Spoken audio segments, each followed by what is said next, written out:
بھی تذکرہ کر دیا. جہاں پر اللہ کے نبی صلی اللہ علیہ وسلم نے فضیلت کا تذکرہ کیا وہیں پر اس کے حولناکی کا بھی جو ہے تذکرہ کر دیا کہ ایک انسان کی حالت میدان محشر میں کیا ہوگی. اللہ کے نبی صلی اللہ علیہ وسلم ایک مرتبہ صحابہ کرام سے سوال کرتے ہیں. اللہ کے نبی صلی اللہ علیہ وسلم ایک مرتبہ صحابہ کرام سے سوال کرتے ہیں, پوچھتے ہیں کہ اے میرے صحابہ کی جماعت بتاؤ دنیا کے اندر مفلس کون لوگ ہیں. اے میری صحابیوں کی جماعت بتاؤ دنیا کے اندر قلاش کون لوگ ہیں, مفلس کسے کہا جاتا ہے. صحابہ کرام عرض کرتے ہیں کہ اے اللہ کے نبی صلی اللہ علیہ وسلم دنیا کے حساب سے اور دنیا کے اعتبار سے تو مفلس وہ انسان ہے جس کے پاس مال و دولت نہیں ہے, جس کے پاس اس دنیا کے اندر جو ہے دولت نہیں ہے, جس کے پاس اس دنیا کے اندر رسوخوں والی زندگی نہیں ہے, جس کے پاس اس دنیا کے اندر مالداری نہیں ہے. اللہ کے نبی کہتے ہیں کہ اے میرے صحابیوں کی جماعت سنو, یہ لوگ مفلس نہیں ہیں, یہ لوگ قلاش نہیں ہیں, بلکہ میری امت کے مفلس تو وہ لوگ ہیں, میرے امت کے قلاش تو وہ لوگ ہیں جو کل قیامت کے دن اللہ تبارک و تعالیٰ کے سامنے حاضر کیا جائے گا, اللہ تبارک و تعالیٰ کے سامنے پیش کیا جائے گا. اور ایک ایسا انسان ہوگا جس کی نیکیاں جو ہے, جس کا نام اعمال نیکیوں سے بھری ہوئی ہوگی, جس کے نام اعمال کے اندر نیکیاں موجود ہوگی, جس کا نام اعمال نیکیوں سے بھری ہوئی ہوگی, اور اللہ تبارک و تعالیٰ اس کے حق میں جنت کا فیصلہ کرنے والا ہوگا. اللہ تبارک و تعالیٰ اس کے ہاتھوں میں جنت کا سرٹیفکیٹ دینے والا ہوگا. اللہ کے نبی کہتے ہیں کہ اتنے میں ایک انسان دوڑتا ہوا آئے گا, اتنے میں ایک انسان دوڑتا ہوا آئے گا, اور اللہ کے نبی صلی اللہ علیہ وسلم بیان کرتے ہیں کہ اللہ تبارک و تعالیٰ کے سامنے مقدمہ دائر کر دیا جائے گا. اللہ تبارک و تعالیٰ سے شکایت کرے گا وہ انسان کہ پروردگار عالم ذرا اس نمازی انسان کو روکا جائے, اس بادشاہ کو روکا جائے, اس نیکوکار انسان کو روکا جائے. یہ وہ انسان ہے جس نے دنیا کے اندر میری زمینوں کو ہڑپا تھا. جب اللہ تبارک و تعالیٰ نے عہدہ اور منصب عطا کیا تھا تو اپنے عہدے کے بیس پر تو اس انسان نے اپنے عہدے کی پاور دکھا کر کے جو ہے دوسروں کی زمینوں کو ہڑپا ہوگا. اے دوسروں کی زمینوں کے اوپر ناجائز قبضہ کرنے والے لوگوں, اے سماج اور معاشرے کے لیڈر قسم کے لوگوں, اپنے رعب اور دمدمے کی بنیاد پر غریبوں کو ستانے والے لوگوں, اس حدیث کے اوپر غور و فکر کر لو. اللہ کے نبی کہتے ہیں کہ وہ انسان کہے گا کہ پروردگار عالم یہ وہ انسان ہے جس نے دنیا کے اندر مجھے ستایا تھا. اللہ تبارک و تعالیٰ یہ وہ انسان ہے جس انسان نے اپنے عہدے کی پاور دکھا کر کے مجھے تھپڑوں سے مارا تھا. پروردگار عالم یہ وہ انسان ہے جس انسان نے دنیا کے اندر میرے مال اور دولت کو لوٹا تھا. میرے عزیز ساتھیوں, اللہ کے نبی صلی اللہ علیہ وسلم بیان کرتے ہیں, فرماتے ہیں کہ اللہ تبارک و تعالیٰ کے سامنے جیسے ہی مقدمے کو دائر کیا جائے گا فوراً اللہ تبارک و تعالیٰ فرشتوں کو حکم دے گا کہ اے میرے فرشتوں ان دونوں کے درمیان میں انصاف کیا جائے. اللہ تبارک و تعالیٰ حکم دے گا کہ اس کی نیکیوں کو اٹھا کر کے اس مظلوم انسان کے نام اعمال کے اوپر رکھ دیا جائے, اس مظلوم انسان کے نام اعمال کے اوپر رکھ دیا جائے. اور اللہ تبارک و تعالیٰ کے حکم ملتے ہی فرشتے اس کی نیکیوں کو اٹھا کر کے اس مظلوم انسان کے نام اعمال میں رکھ دیا جائے گا. اللہ کے نبی کہتے ہیں کہ ایک انسان جائے گا, دوسرا انسان آئے گا, وہ بھی مقدمے کو دائر کرے گا, تیسرا انسان بھی آئے گا, چوتھا انسان بھی آئے گا. انسان آتا رہے گا اور مقدمے کو دائر کرتا رہے گا. اللہ کے نبی کہتے ہیں کہ آخر میں ایسا وقت بھی آئے گا کہ اس کے نام اعمال سے نیکیاں ختم ہو چکی ہوگی, اس کے نام اعمال سے نیکیاں ختم ہو چکی ہوگی, اور نتیجہ یہ ہوگا کہ اب اللہ تبارک و تعالیٰ انصاف کرنا شروع کرے گا کہ مظلوم جن کو اس انسان نے دنیا کے اندر ستایا ہے اس کے گناہوں کو اٹھا کر کے اس نیکوکار انسان کے نام اعمال کے اوپر رکھ دیا جائے. اللہ کے نبی کہتے ہیں, اللہ کے نبی صلی اللہ علیہ وسلم فرماتے ہیں کہ آخر میں فیصلہ یہ ہوگا کہ اس انسان کو جہنم کے اندر منہ کے بل گھسیٹتے ہوئے پھینکنے کا حکم حکم دے دے گا۔ اللہ تبارک و تعالیٰ ایسے انسانوں کے ہاتھوں میں جہنم کا سرٹیفکیٹ تھما دے گا۔ میرے عزیز ساتھیوں، اس حدیث کے اوپر غور و فکر کرنے کی کوشش کریں۔ اے سماج اور معاشرے کے اندر غریبوں کو ستانے والے لوگوں، اے سماج اور معاشرے کے اندر غریبوں کے اوپر ظلم کرنے والے لوگوں، اے غریبوں کی زمینوں کو ہڑپنے والے لوگوں، اے غریبوں کو تھپڑوں سے مارنے والے لوگوں، ذرا اس حدیث کے اوپر بھی غور و فکر کر لینا۔ اگر تم سماج اور معاشرے کے اندر انصاف نہیں کرتے ہو تو ذرا اس حدیث کے اوپر بھی غور و فکر کر لینا،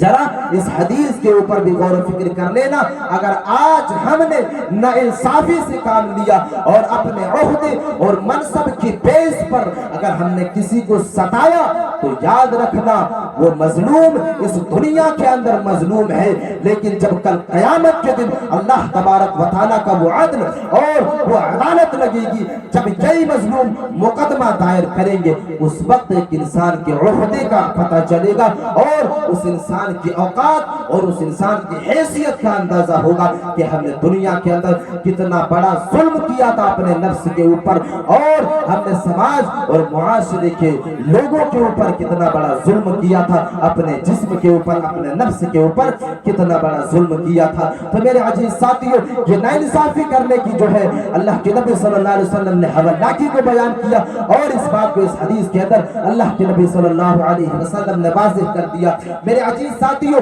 جب آپ آخری نبی جناب محمد رسول اللہ صلی اللہ علیہ وسلم کی زندگیوں کا مطالعہ کریں گے اور نبی اکرم جناب محمد رسول اللہ صلی اللہ علیہ وسلم کی وہ 23 سالہ یا پھر وہ 63 سالہ زندگی کا اگر آپ مطالعہ کریں گے تو اللہ کے نبی صلی اللہ علیہ وسلم کی زندگیوں کے اندر کئی ایسے مثال آپ کو ملیں گے جہاں پر اللہ کے نبی صلی اللہ علیہ وسلم نے عدل اور انصاف کے پیمانے کو ہمیشہ ملحوظ رکھا اور ملحوظ خاطر رکھا، اور اللہ کے نبی صلی اللہ علیہ وسلم نے سماج اور معاشرے کے اندر انصاف کرنے کا کام کیا۔ میرے عزیز ساتھیوں، اللہ کے نبی صلی اللہ علیہ وسلم کے تعلق سے حضرت عائشہ صدیقہ رضی اللہ تعالی عنہ بیان کرتی ہیں، فرماتی ہیں کہ ایک مرتبہ قبیلہ بنو مخزوم کی ایک عورت نے چوری کر لی، قبیلہ بنو مخزوم کی ایک عورت نے چوری کر لی۔ اللہ کے نبی صلی اللہ علیہ وسلم کے سامنے اس مقدمے کو دائر کیا جاتا ہے، اللہ کے نبی صلی اللہ علیہ وسلم کے سامنے اس مقدمے کو پیش کیا جاتا ہے، اور اللہ کے نبی صلی اللہ علیہ وسلم سے کہا جاتا ہے کہ اللہ کے نبی یہ قبیلہ بنو مخزوم کی ایک عورت ہے جس نے چوری کر لی ہے اور چوری کرتے ہوئے پکڑی گئی ہے۔ اللہ کے نبی صلی اللہ علیہ وسلم قرآن کے مطابق فیصلہ کرنے کا حکم دے دیتے ہیں، اللہ کے نبی صلی اللہ علیہ وسلم قرآن کے قانون کے اوپر عمل کرنے کا حکم دے دیتے ہیں۔ میرے عزیز ساتھیوں، حضرت عائشہ صدیقہ رضی اللہ تعالی عنہ بیان کرتے ہیں کہ اس قبیلے کے لوگ یہ مشورہ کرتے ہیں، اس قبیلے کے لوگ یہ میٹنگ کرتے ہیں کہ یہ تو ایک اعلیٰ منصب والی عورت ہے، ایک بڑے خاندان کی عورت ہے، آج اگر اس کے ہاتھ کٹ جاتی ہے تو بڑی بدنامی ہوگی، سماج اور معاشرے کے اندر بڑی ذلت و رسوائی ہو جائے گی۔ میرے عزیز ساتھیوں، قبیلہ بنو مخزوم کے سارے لوگ اللہ کے نبی صلی اللہ علیہ وسلم کے سامنے اسامہ بن زید کو بھیجتے ہیں۔ یہ وہ صحابی ہیں جو اللہ کے نبی صلی اللہ علیہ وسلم کے سب سے پیارے صحابی ہیں، اللہ کے نبی صلی اللہ علیہ وسلم کے بڑے قریبی ہیں۔ اسامہ بن زید آتے ہیں اور اللہ کے نبی صلی اللہ علیہ وسلم سے عرض کرتے ہیں کہ اے اللہ کے نبی، یہ تو ایک اعلیٰ خاندان کی عورت ہے، ایک بڑے خاندان کی عورت ہے، اے میرے نبی کہیں ایسا کر دیا جائے کہ یہ جرم جو اس نے کیا ہے اسے معاف کر دیا جائے۔ میرے عزیز ساتھیوں، اللہ کے نبی صلی اللہ علیہ وسلم فوراً منبر کے اوپر چڑھ جاتے ہیں اور اللہ کے نبی صلی اللہ علیہ وسلم بیان کرتے ہیں کہ اسامہ، تم ایک ایسی بات کی حکم دے رہے ہو، تم ایک ایسے فیصلہ کرنے کا حکم ایسا فیصلہ کرنے کا حکم دے رہے ہو کہ شاید میں وہ فیصلہ نہیں کر سکتا، اور تم ایسے فیصلہ کرنے کا حکم دے رہے ہو جو ہم سے پہلے قوم اس دنیا کے اندر کیا کرتے تھے، اور وہ لوگ بھی اسی طرح کیا کرتے تھے۔ جب ان میں سے کوئی بڑے خاندان والے انسان ظلم کیا کرتے تھے، جب اس کے ظلم ظاہر ہو جاتے تھے تو لوگ اسے معاف کر دیا کرتے تھے، لیکن جب ایک غریب کا ظلم ظاہر ہو جاتا تھا تو اسے سزا کا حقدار مان لیا کرتے تھے اور اسے سزا دے دیا کرتے تھے۔ اے اسامہ، تم جو اللہ تبارک و تعالیٰ کے حد کو توڑنے کے بارے میں فیصلہ دے رہے ہو، اے اسامہ، اللہ کے نبی صلی اللہ علیہ وسلم منبر رسول پر چڑھنے کے بعد صحابہ کرام سے مخاطب ہو جاتے ہیں اور وہ تاریخی جملہ اپنے زبان سے ادا کرتے ہیں، لو ان فاطمہ بنت محمد سرقت لقطعت یدها۔ اللہ کے نبی صلی اللہ علیہ وسلم کہتے ہیں کہ اے قبیلہ بنو مخزوم کے لوگوں، سن لو، اگر آج جو ہے فاطمہ بنت محمد بھی چوری کرتے تو ہم اس کے ہاتھوں کو بھی کاٹ دیتے۔ اے لوگوں، اگر تم یہ چاہتے ہو کہ جو ہے آج جو ہے اس کو معاف کر دیا جائے تو سن لو، آج اگر محمد کی بیٹی بھی چوری کرتے تو ہم اس کے ہاتھ کو بھی کاٹ دیتے، اور ہم ان کے ہاتھ کو بھی کاٹ دیتے۔ میرے عزیز ساتھیوں، یہ آخری نبی جناب محمد رسول اللہ صلی اللہ علیہ وسلم کا انصاف ہے۔ اللہ کے نبی صلی اللہ علیہ وسلم اس طرح سماج اور معاشرے کے اندر عدل کیا کرتے تھے۔ میرے عزیز ساتھیوں، اسی مناسبت سے میں اور ایک حدیث کو آپ کے سامنے بیان کر دوں، اسی مناسبت سے میں ایک حدیث آپ کے سامنے بیان کر دوں۔ میرے ہاتھوں میں جو ہے چٹکے کو پکڑا دیا گیا ہے، شاید میرا وقت جو ہے وہ ختم ہو چکا ہے۔ اللہ کے نبی صلی اللہ علیہ وسلم کے زمانے میں جب جنگ بدر ہوئی، وہاں پر جنگ بدر میں کچھ قیدیوں کو قید کر لیا گیا اور دشمن اسلام کو جو ہے قید کر لیا جاتا ہے۔ ان قیدیوں میں حضرت عباس رضی اللہ تعالیٰ عنہ، یہ جب مسلمان نہیں ہوئے تھے اس وقت جو ہے مومنوں کے خلاف حضرت عباس رضی اللہ تعالیٰ عنہ نے جنگ کیا تھا، اور جنگ بدر کے قیدیوں میں حضرت عباس بھی شامل تھے۔ اللہ کے نبی صلی اللہ علیہ وسلم جب ان قیدیوں کو قید کر کے لاتے ہیں، صحابہ کرام تمام کے تمام قیدیوں کو جو ہے زنجیروں میں جکڑ دیتے ہیں، تمام کے تمام جو ہے قیدیوں کو زنجیروں میں جکڑ دیتے ہیں، اور اللہ کے نبی صلی اللہ علیہ وسلم کے کانوں میں ایک آواز ٹکراتی ہے جو ان کے سگی چچا حضرت عباس رضی اللہ تعالی عنہ کی زبان سے نکل رہی ہے۔ کراہنے کی آواز جو ہے حضرت عباس رضی اللہ تعالی عنہ کے جو ہے زبان سے نکل رہی ہے۔ اللہ کے نبی صلی اللہ علیہ وسلم کے کانوں سے یہ آواز ٹکراتی ہے۔ اللہ کے نبی صلی اللہ علیہ وسلم کے جو ہے چہرے کے اوپر آثار غم نظر آنے لگتے ہیں۔ اللہ کے نبی صلی اللہ علیہ وسلم رات کے کافی دیر تک سوتے نہیں ہیں اور ٹہلنا شروع کر دیتے ہیں۔ صحابہ کرام عرض کرتے ہیں کہ اللہ کے نبی آخر وجہ کیا ہے، ریزن کیا ہے، وجہ کیا ہے؟ آپ کے چہرے کے اوپر تو آثار غم نظر آ رہا ہے، اے نبی وجہ کیا ہے، ریزن کیا ہے؟ اللہ کے نبی صلی اللہ علیہ وسلم ریزن کو واضح کرتے ہیں اور وجہ کو بتاتے ہیں کہ وجہ میری چچا ہے،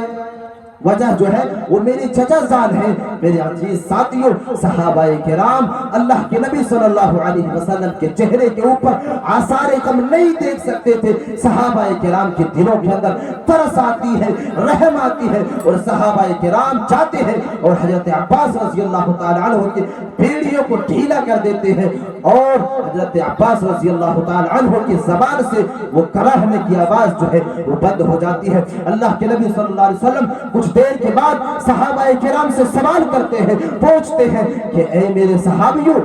میرے چچا کے زبان سے کراہنے کی آواز کیسے بند ہو گئی، کراہنے کی آواز نہیں آ رہی ہے؟ صحابہ کرام کہتے ہیں اللہ کے نبی، میں نے آپ کے چہرے کے اوپر آثار غم دیکھا، آپ کی پریشانیوں کو دیکھا، آپ کی پریشانیوں کی شدت کو دیکھا، اے اللہ کے نبی میں نے آپ کے چچا کی بیڑیوں کو ڈھیلا کر دیا ہے۔ میرے عزیز ساتھیوں، اللہ کے نبی صلی اللہ علیہ وسلم کہتے ہیں کہ آپ نے کس کو پوچھ کر کے میرے چچا کی بیڑیوں کو ڈھیلا کیا؟ اگر میرے چچا کے بیڑیوں